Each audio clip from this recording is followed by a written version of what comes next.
Hi, and welcome to the Business and People podcast. I'm your host, Walt Bayliss. Today, I am unbelievably excited to have with me on the show the author of more than 30 books, a best-selling author of Your Trajectory Code, How to Change Your Decisions, Actions, and Directions to Become Part of the Top 1%. This man has been recognized by President Bush, George Bush, and the National Guard for his civilian contribution to leadership.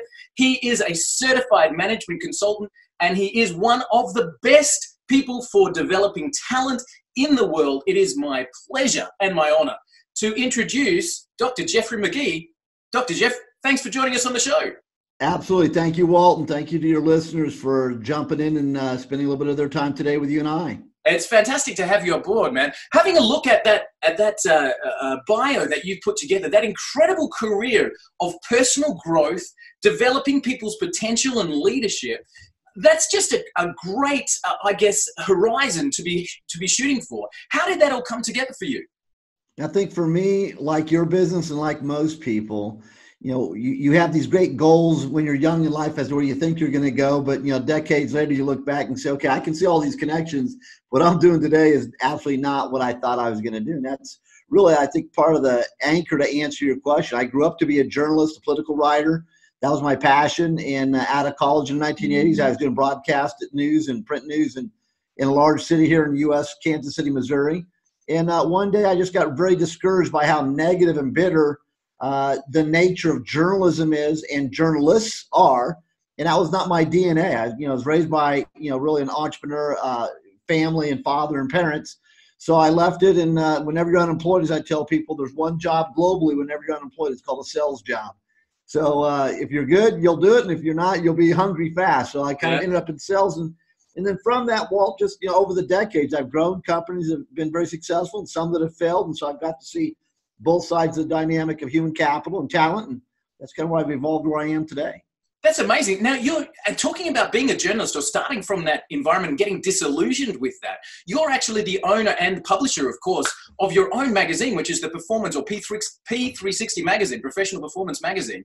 So have you kind of taken what you didn't like about the industry into your own publication? It's a great question. So, every quarter we do a magazine and we get phenomenal personalities that, we get a chance to do interviews with, from Richard Branson to world leaders to presidents and, here in the United States, pro athletes and musicians, entertainers and entrepreneurs and military generals. And so it's a wide collection of people that I get to interact with and basically connect with them to write articles for our readership, just like your listeners here today on your podcast. The common thread between both is that our readership are looking for ways to raise their own performance bar. So when we have people that write articles in our magazines, whether it's the late, great Zig Ziglar or, Richard Branson or world leaders, it's not about using our readership as, the old bully pulpit, as they would say, but it really is to get inside your head and in 500 to 700 words, which is one page, it's not a lot of space, share an article on performance, achievement, success from your DNA. So whether it's a religious leader or whether it's a political leader, whether it's an entrepreneur, whether it's an Olympic gold medalist, it's fascinating to hear different people's take on what it takes to be successful. Fantastic. And that's what the magazine's about, and it's what my life's about, and it's also, similar thread to what you're all about. It's exactly where I am, exactly. And I think most of our listeners as well, Dr. Jeff, they're people that realize that they can design that next chapter of their lives.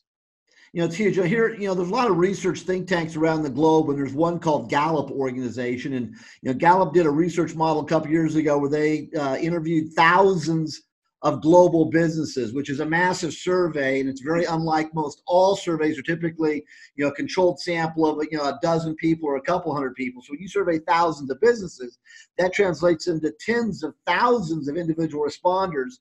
And what's interesting is that, people today on the globe fall into three distinct categories from the survey. And what they found is about 56% of the responders are disengaged and complacent.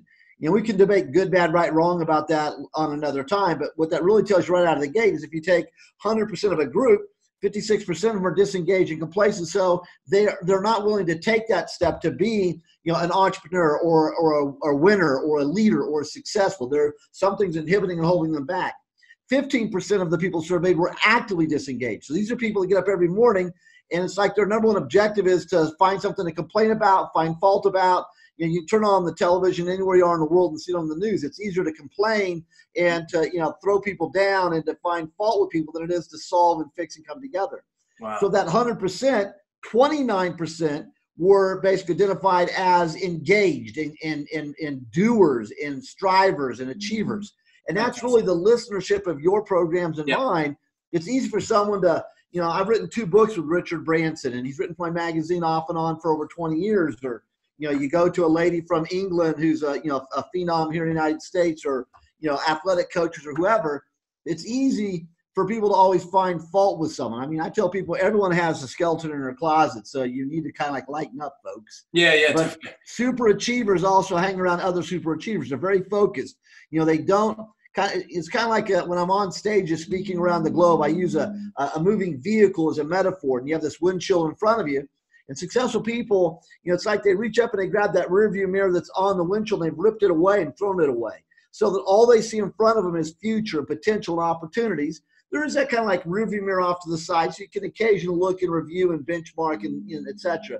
But successful people fixate on the windshield of life, all the future. And negative people, what's interesting, they get so distracted, they fixate on that little piece of the rearview mirror in front of them.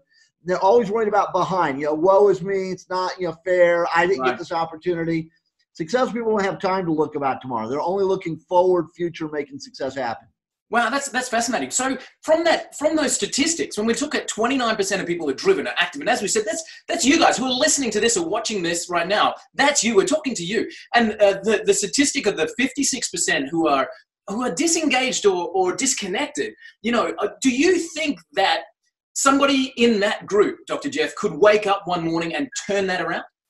Absolutely. It's one of the things, I spent a lot of time in the book that you referenced, Your Trajectory Code. What's interesting is if you think of those 3 subsets, if you want to, as a listener, accelerate your success, then think about all the people you're going to interact with on any given day, your colleagues, coworkers, employees, bosses, your neighbors, just any human being you come across. You're going to fall into one of 3 camps. So the 56% that's disengaged or complacent, think of a question mark as a symbol. These are people that are looking for someone to answer what to do next and give them some clues. Right. And if you don't give them some clues, then think of the other 2 subsets as the real influencers, Walt. So 15% are negative. Basically, that's your negative sign group. 29% are proactive, productive, or positive. There's your plus sign group. Well, if you think about it this way, that 56% gets up every day, unless someone engages them and influences them and shows them another way, they're just going to keep floating out there. And I think a lot of people, back to your question now, don't realize they're floating until they do wake up one day and go, holy crap, I'm 40 years of age, and I look at some other 40-year-olds that are a lot more successful than I am. A lot of other 40-year-olds are about the same place I am, and so others are worse. I still have a whole lot of life in me left. What do I need to do to step it up? Or if I'm 30, or if I'm 20, or back it on down. So again, part of your trajectory code is, if you take your fingers and just kind of make a letter V for victory, down here where the 2 letters where the letter would start, I call that point A. And one of the trajectories that goes up to the left, we'll call that point B. And the one that goes to the right, we'll call that C. Well, one of the models we use in psychology, Walt, to answer your question as to how anyone can change their station in life, how anyone can accelerate their station in life, is a model called the ABC model of human behavior. And that ABC model of human behavior says A is activating event. So an activating event, starting point, plus B, your behavior. So an activating event happens. You're going to do something with it. Your behavior is going to equal letter C, and C is consequence. Consequence, another word for outcome. Yeah. What I've done is I've simply businessized that model. Now, if I go back down to this like letter V, for example, think of A down here at the bottom, and then think of letter B going up to the left, and it's a finite line because dead end, it's derailment. And letter C goes out into infinity, success. So now let me take it a little bit further. So if you think of that A as a thumbtack on a wall, and 2 threads are hanging straight down to the floor. One thread you're going to tack up at letter B. The second thread you're going to tack up at letter C. And so there's a point at which down here from A where those 2 threads are leaving, where they're one on top of the other. This is the defining element of success in everyone, is that little space above A where those 2 threads are leaving A, they're one on top of the other. So if a person realizes, if I say what I'm about to say at A, where will it take me? Will it take me towards letter B, which is failure and derailment? Then I can make a 1% recalibration and get back over on trajectory A to C, which is success, because C is also going to represent success. And you can do that all day time. you think about sending an email or saying something, or which line do you stand in? You're driving your car down the road, which way do you go? Successful people realize success is about the 1% calibrations and 1% recalibrations that you make along the way. So the faster you can retrain yourself to realize every time you start to do something as an activating event happens in your life, you can take control of changing these things.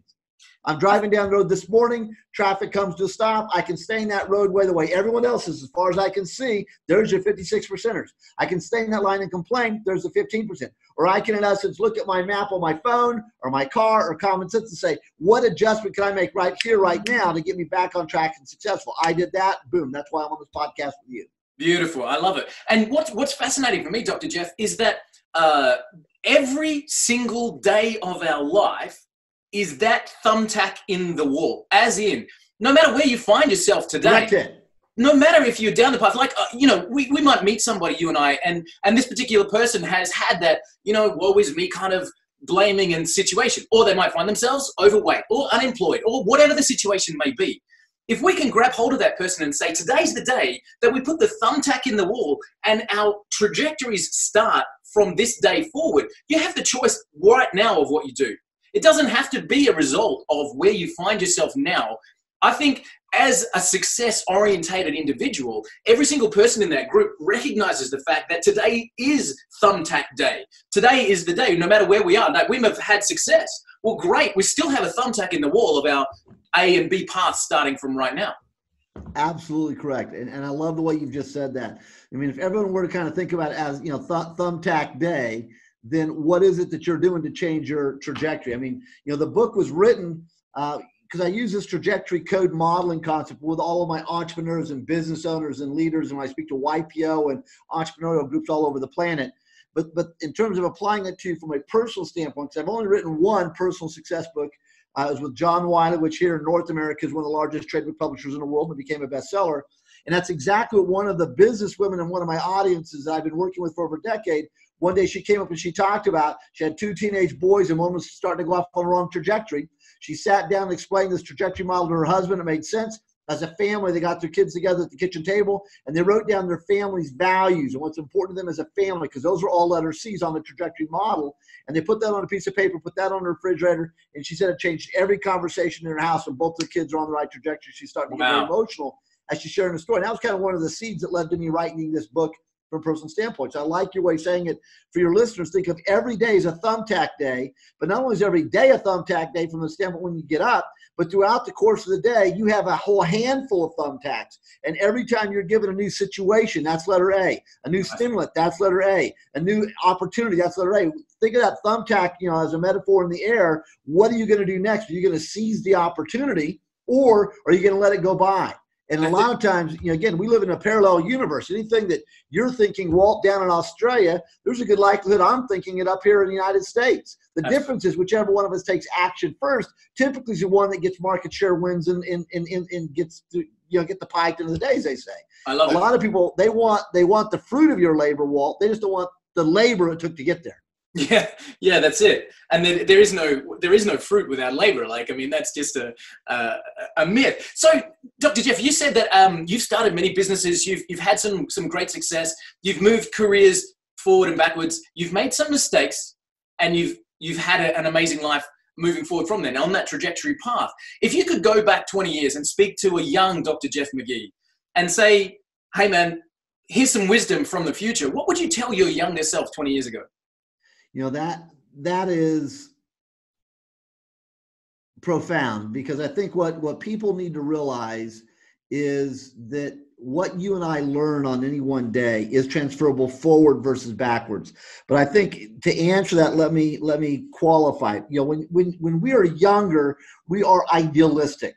And that idealism is great. And the reason we're idealistic is because no one has kicked us in the butt and knocked us down. And what that means, we don't have war wounds. As you start to get older in life, you become a little bit more jaded or a little bit more focused. You become a little bit more critical. You become a little more guarded. You have wisdom and knowledge and experience, so you're not as idealistic. If you can marry the two together, where as you get older, you can still stay idealistic and entrepreneurial, then you would accelerate your successes even more. See, almost everything that holds us back as an adult is learned behavior. We learn fear. We learn ramifications to behavior. We learn bigotry. We learn can't do. We learn don't want to do. We learn everything that holds us back. So now if I were to go back to that younger person, I would say, look, people are going to lie to you. People are going to take advantage of you. It's human nature. Some people find it easier to try to steal from your intellectual property and steal from you than to just go do it themselves. And it actually takes more energy to be disingenuous than it takes to just be genuine. Yeah. So one of the pieces of advice is I would say be a little bit more realistic in your idealism so you don't get burned as many times and taken advantage of as many times. You know, the 3 businesses that have failed me tremendously in my life were all 3 because of a business partner that I trusted when I never should have trusted them. And so my last business, when I left it, you know, I had 13 epiphanies, 13 ideas that I left with it. If I was going into this business and did not know Walt, let's say, I would have asked 13 things definitely before I got into business with you. But because Walt and I knew each other for decades, we went into business and I didn't think to ask certain things, and that's what got me in trouble. And so from that, I even wrote a white paper, and again, your listeners can reach out to you and I'll get you the white paper, but it's, you know, again, 13 things to do in starting, running, or merging, or collaborating, or partnering with another person to make sure you don't get in trouble. So those would be some of the wisdom things I would give to the young Jeff. I'd say still go for it. Don't waste time with things and people that are not willing to, saddle up and be at least 50%. Quit carrying everyone else on your back. Those would be things I would have said. Now, the problem with answering that question, Walt, is that what I would advise that young Jeff would change my trajectory then, and I wouldn't be the Jeff that I am now. So, I was just going to say that.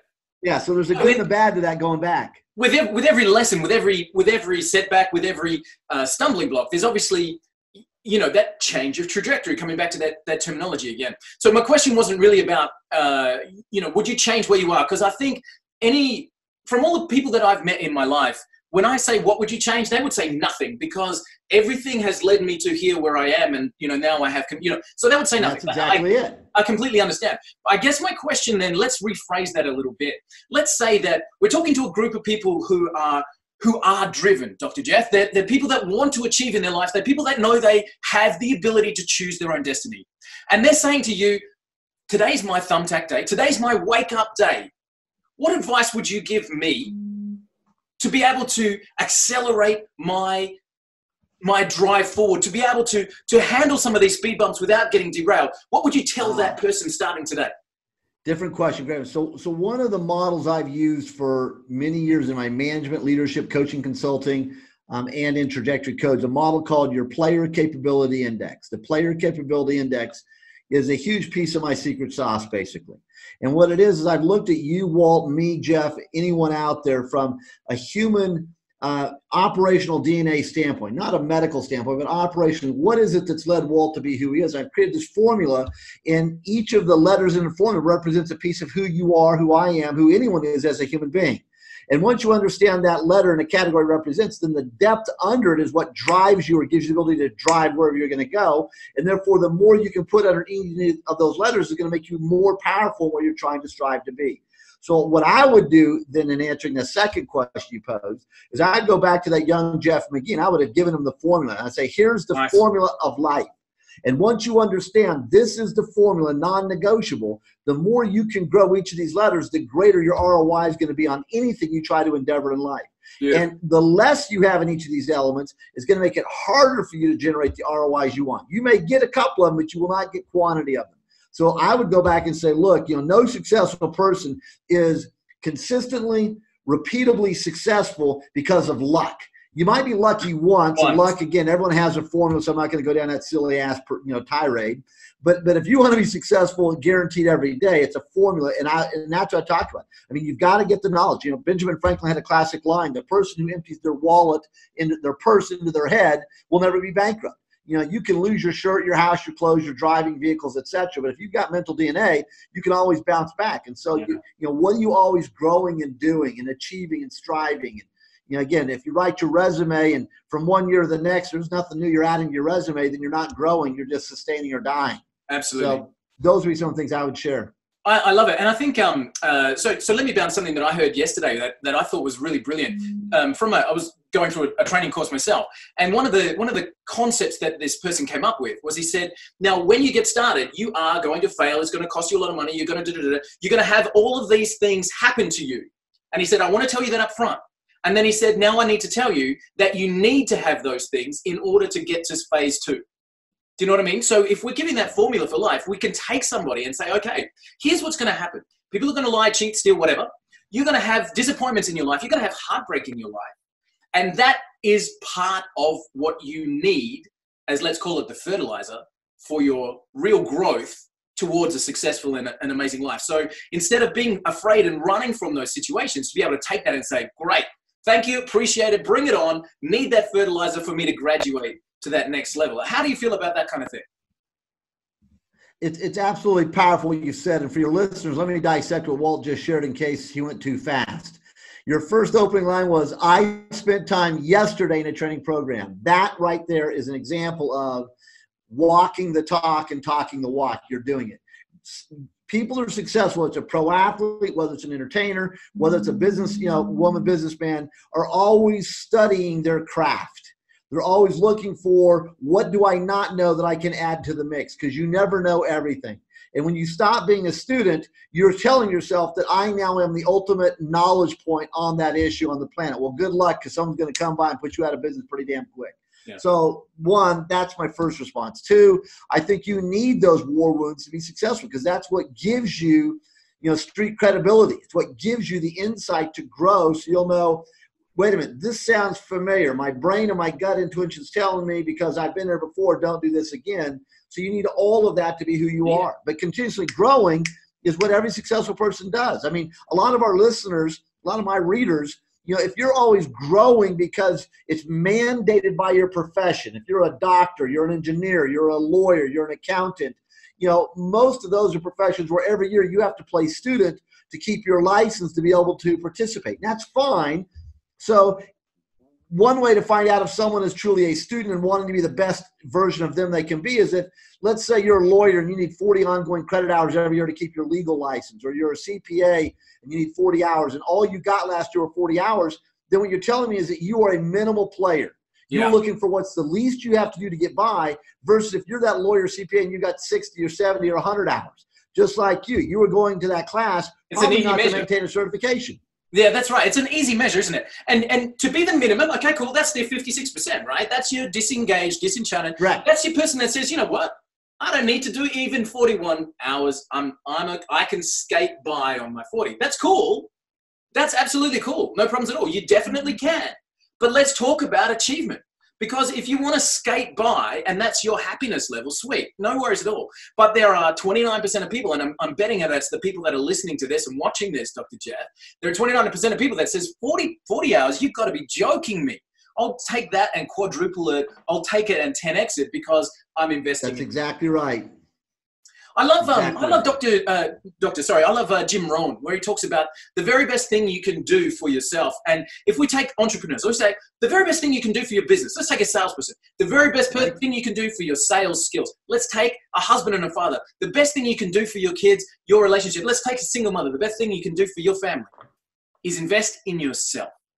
Making sure if you are a mother staying at home with the kids, if you're a business person, an entrepreneur, as you said, Dr. Jeff, if you have the ability to reach to your bookshelf, and I'm gesturing to mine over there, which is full. If you have the ability to reach to your bookshelf or reach to a podcast or YouTube video or any of the available publications, the magazines, if you have the ability to reach for that material, you're doing the very best thing that you possibly can for your scenario. Absolutely. Again, you push yourself from the question, as listeners and readers, and what you and I do. Where do you want to be? That's your own Q&A. What timeline do you want to be there? That's your own Q&A. And then kind of look in the mirror of life and ask yourself, do I have the mental DNA right now to get me there? And if that's yes, then why are you not going? You need to lean forward. It's your passion that drives you. Jim Rohn, you talked about, great wisdom on personal development and success and sales was kind of his space. Same thing with Zig Ziglar. Zig Ziglar wrote the 4 to 2 my books and was a great mentor to me. Both of those are gentlemen that reached out to me way before they passed away and gifted to me, dozens and dozens of unpublished articles that we still run in our magazine today. Fantastic. And it goes back to your element that, people that are truly in that 29% factor, success in moving forward, or what I really kind of even boil down to the 1% factor. It's a very small percentage of people that truly achieve, because it's not a lot of people that are willing to do the hard work that it takes to achieve. It takes a lot of work to get to those places. And a lot of times people are not well balanced and well rounded. So once they get there, if they don't have the ability to sustain it, then they fall bad. There's lots of great success stories in music and entertainment and athletics, just in your and my living lifetime, that are destitute today because they were not taking the spirit of what you do with your podcast in terms of how do I always enrich me to make me better? Who's my mastermind? Who are my mentors? Who am I mentoring? Who am I giving back? What's really, what I'm wanting to do. One of your earlier questions about part of, what the advice be to a young Jeff Magee or anyone, if you're looking at where you want to go in life, the professional side of your life is where you're going to spend more of your awakened hours than the personal side. Yep. We all have 24 hours on that clock. And if you factor out sleep, unless you are already, independently wealthy, then we're all going to be spending time in professional pursuits. And at different age points in your life, that's more than your personal. So you've got to make sure what you're doing, you're passionate about, you love it, you're gifted into it, it's meaningful. If I was to give someone advice, what's the business that has a long runway that can be sustained? That's the other problem. Sometimes people get into a business and they're not innovative, so it has a great run for a short distance and then blows up. Absolutely. I mean, there's so many examples of that around the world, and more as technology comes. But I think for the person that is scared of that, the answer then is to be the studier, the educator, the one that's always learning, because then you can be Kodak that has a amazing business that gets turned on its head, or you can be Steve Jobs who's taking that same technology and just making it better. So I think that's cool. Jeff, let's give a gift to some people if we can from some knowledge. Let's take somebody who's struggling. Let's take somebody who finds themselves in a tough situation right now. Maybe they're an entrepreneur. Their business is in a cash flow crunch, as so many of us come through that path. Or maybe they might be in a personal situation where something's happened in their life. How could you take that person and help them reorientate to where they can feel the road underneath them again? Great question. So again, there's a lot of ways to answer it. So let's go back and build upon something we've already discussed so it's easier for your listeners. So I would take the trajectory code model, which is visualize the letter V for victory. And where those two lines start at the bottom, that's your A starting point. So you've just given us a point A. How do I help someone professionally, personally, that's at that point where they're exhausted, frustrated, losing hope, or something's not going right? So I would say, okay, hit pause, and you need to physically remove yourself from your norm. Physically remove yourself from where you are. So that could be as simple as walk out the door of where you're working or living or sleeping. And if you normally take a right, walk to the left. You've got to physically get away from all of the stimulation that's right there in your face. Yep. And then you can back up and start asking some questions such as, who do I know, whether I have talked to them recently or not?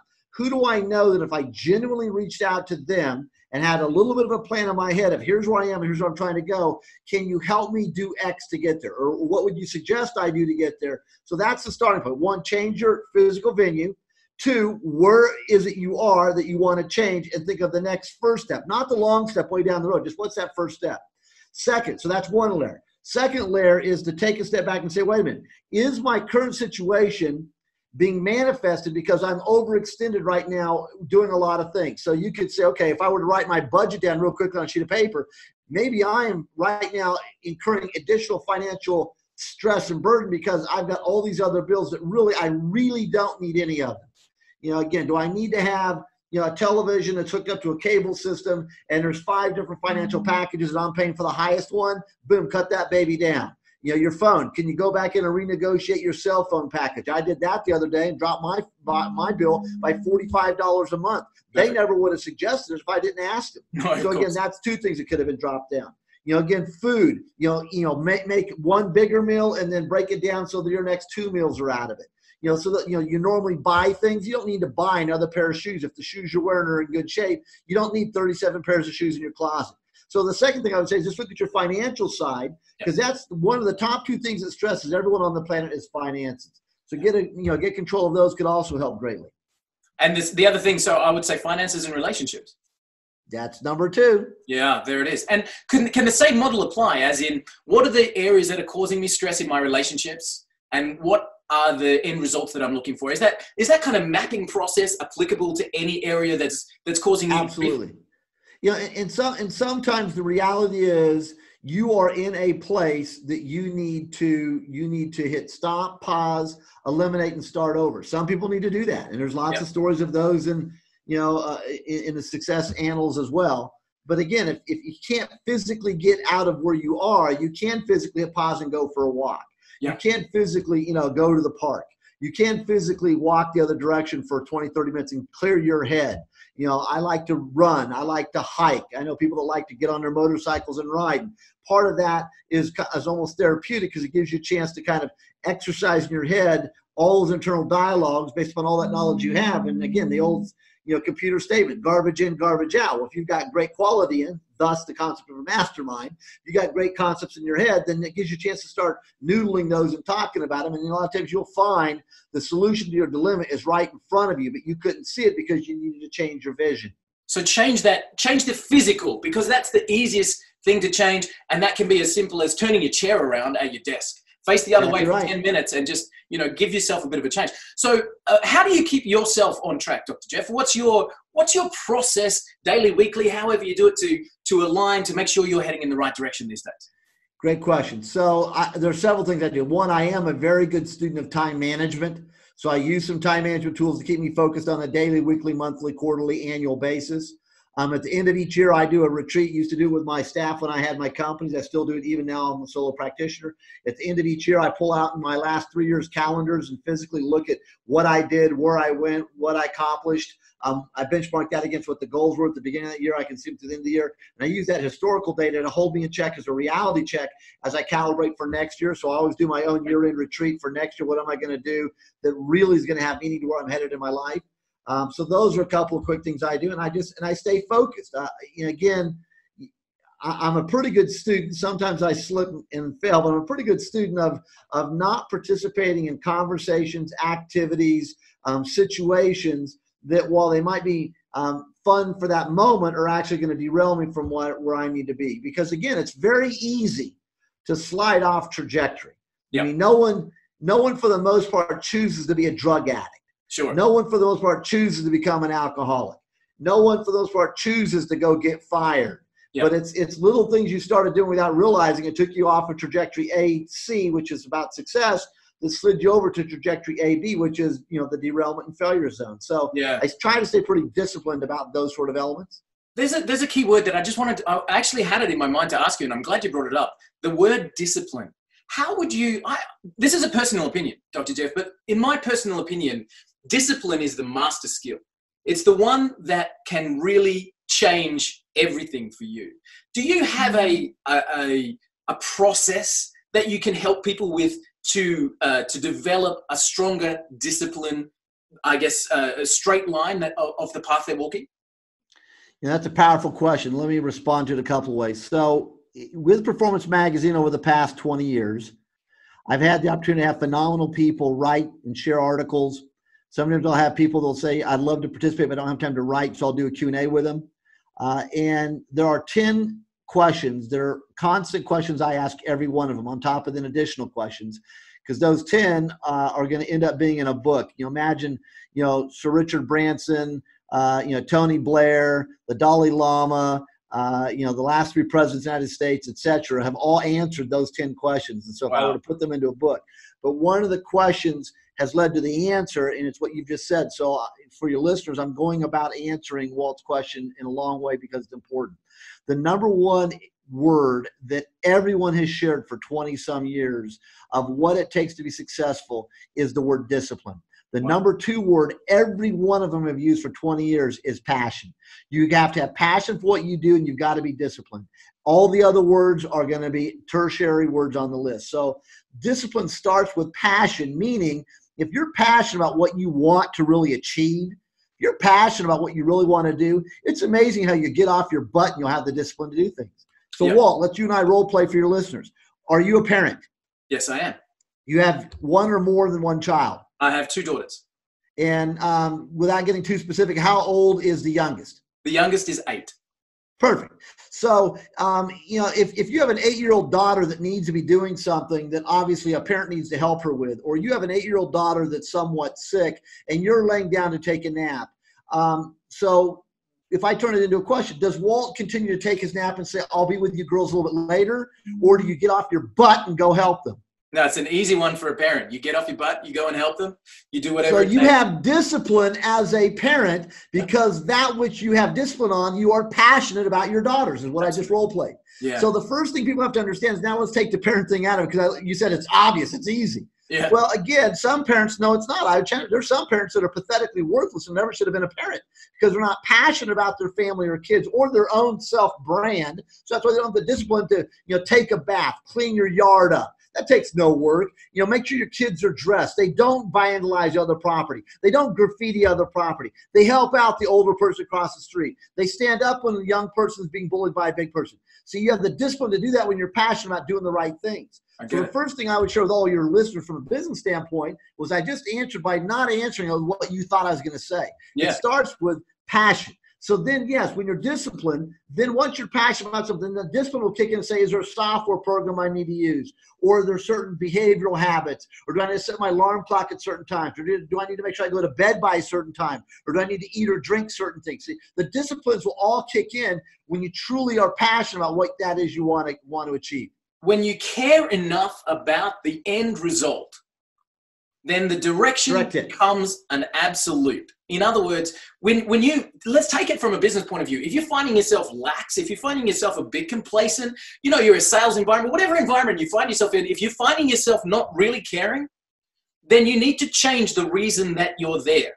In other words, you don't have to sell your company, you don't have to shut down, but go back and re-examine the reasons why you started that in the first place. Because just by that exercise, if you can drill down, I started it because of this. I really can see my life in that particular position. If you can visualize that end result, then the discipline kicks in, as you said, Dr. Jeff, because then what do I have to do? I have to read a book, done. I have to get up earlier, done. I have to go to the gym, done. I have to be there for my kids, done. Whatever it is that you have to do when you care enough about the end result, then you will get it done. I love it. So those are the easy answers. So again, depending upon, which, person I'm coaching, you and I would drill in and give specific words and answers and models and behaviors and maps to, how do you create the discipline so the discipline becomes a habit. Once it becomes a habit, then you can create systems to reinforce that. And then again, it becomes second nature. I had a chance to interview and visit with a young person here in the United States recently that's 24 years old, Olympic gold medalist. And when he was 14 years of age, he had put his map in play that I'm going to win that gold. I'm going to be the first person in the United States of America to win the gold in that sport.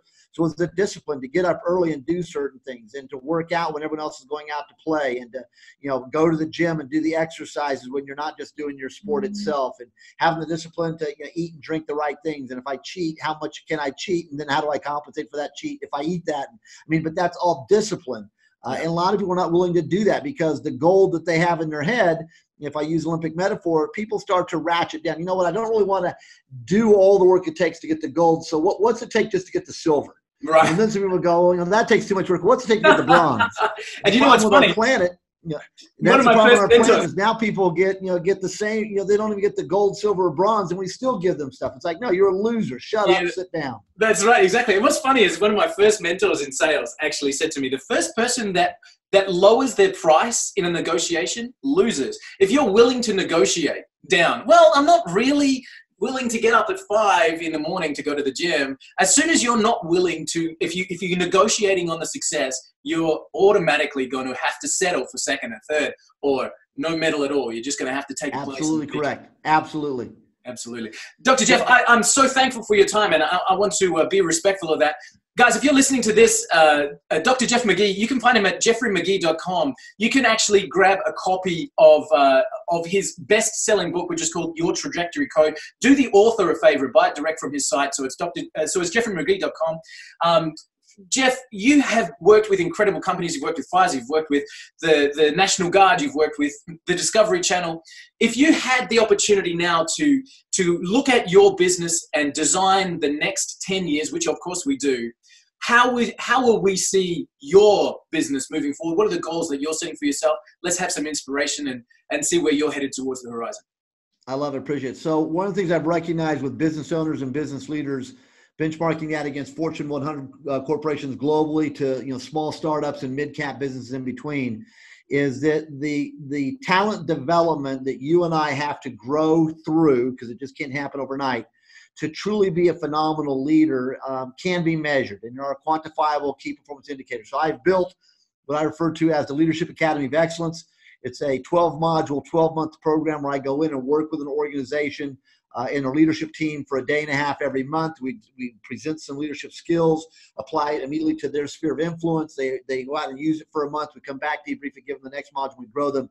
It truly is a graduate level program on steroids, because we actually use my graduate level textbooks in the program and have had phenomenal success. So where Jeff Magee's going in the future is taking that program more to the marketplace. I'm partnering with associations that are rolling out and making it available to their members. I have chosen not necessarily to create another big training company like the one I sold. So I'm now managing more of that, where I'm personally working with those clients globally. I just came back from Europe where I was working with some people in Berlin. So again, maybe I need to get down to Australia and spend some time with you guys as well. But so that's one. And I grew up in sales. So sales and leadership is where I live because I'm a practitioner of the two. So I've written books and audios and DVDs and have online learning platforms for those. So I think sales and leadership, where I am now, is the same place you'll expect to see Jeff Magee in the future. But just getting more serious with it and starting to say no to lots of businesses that want to do training and development from a compliance standpoint so they can put a check mark on a sheet that they did it. I'm not interested in those organizations, which, sad to say, that's actually a lot of businesses. Yeah. So I've become actually really clear on my avatar. My core business prospect looks like certain variables. And so I'm really tight with what I'm focused on doing into the future. So thanks for asking. I love it. And so listeners, people who are watching, my friends, subscribers, let's do Dr. Jeff a favor and help him along that journey. There's some training courses on his site. There's some programs that are applicable to you no matter where you find yourself. He's an expert in leadership. He's an expert in development. You can head to jeffreymagee.com and you can start to engage. You can follow Dr. Jeff at Dr. Jeff Speaks on Twitter. You can actually help Dr. Jeff achieve his goals and in the same way align your life. Boys and girls, ladies and gentlemen, today is Thumbtack Day. You are able to put a thumbtack in the wall, have your two threads moving forward, choosing A, choosing B, and the path dependent upon your choices starts from today. Dr. Jeff Magee, thank you so much for your time, for your inspiration, for your insight. I have absolutely loved it, and I so can't wait to get you back on the show and talk further about this. It's a personal passion of mine, and I'm just really grateful for your time, man. Thank you so much. Thank you very much, and thank you to all your listeners. And again, stay focused and stay a massive follower to Walt. He needs you as well. And thank you. Very gracious opportunity today. Awesome. Thanks, Dr. Jeff. See you soon.